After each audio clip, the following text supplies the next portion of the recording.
Estem aquí per reorientar, canviar tot el funcionament del Departament d'Agricultura, de tot el govern i de totes les administracions públiques per centrar, per posar els joves agricultors al centre i canviar, adaptar, modificar o eliminar totes les normatives o, evidentment, millorar tots els sistemes de finançament i tots els acompanyaments per tal que els joves agricultors estiguin al centre. La prioritat número 1 del govern, si n'haguéssim d'escollir una, n'hi ha moltes, la prioritat número 1 del govern és acompanyar els joves agricultors de Catalunya. No n'hi ha cap d'altra. La resta són eines i, evidentment, també són importants, però si n'hem de triar una, sense joves no hi ha futur. I, per tant, els canvis que volem implementar amb qualitat dels nostres productes, amb sostenibilitat, en innovació, amb valor afegit, amb un món rural viu. Sense joves no ens en sortirem. I sense dones no ens en sortirem. D'acord? Perquè tenim joves molt preparats i, per tant, han de trobar el recolzament.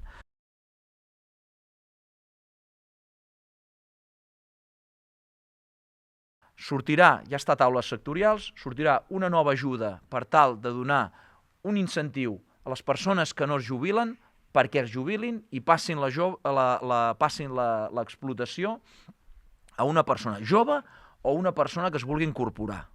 S'entén? Una persona, d'acord, a través del fons agrari, que saben que és aquests diners que venen de l'impost de les nuclears, doncs traurem una ajuda i aquella persona que es vulgui jubilar incentivarem a que es jubili perquè passi doncs, la seva finca a una persona jove.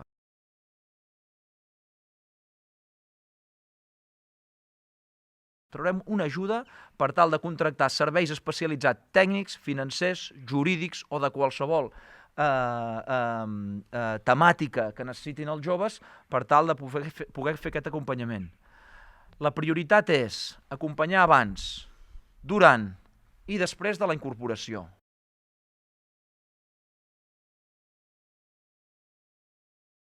Vinc de família pagesa, vaig marxar a estudiar fora, a treballar fora, sempre vinculada al negoci familiar, i el 2023 vaig decidir tornar a casa, tornar als orígens, tornar al territori. No va ser una decisió empresarial pura dura, sinó va ser una decisió més de sentiments.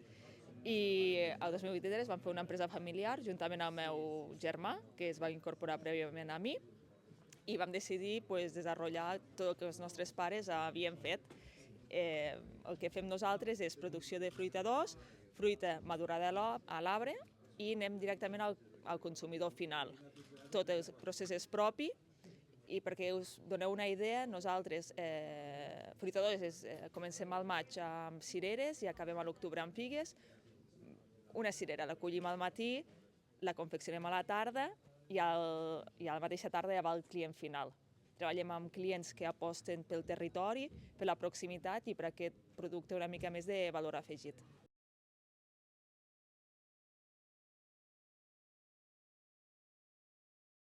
A veure, ha estat un procés dur, el tema burocràtic és complicat.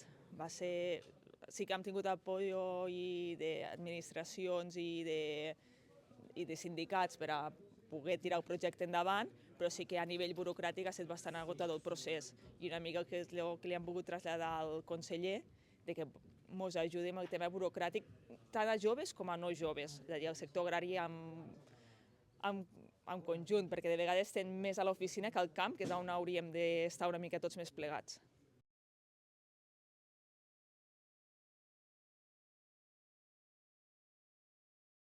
Per sort, per exemple, aquí al poble sí que la majoria de gent és gent gran, de més de 65 anys, però som una colleta d'un grup de...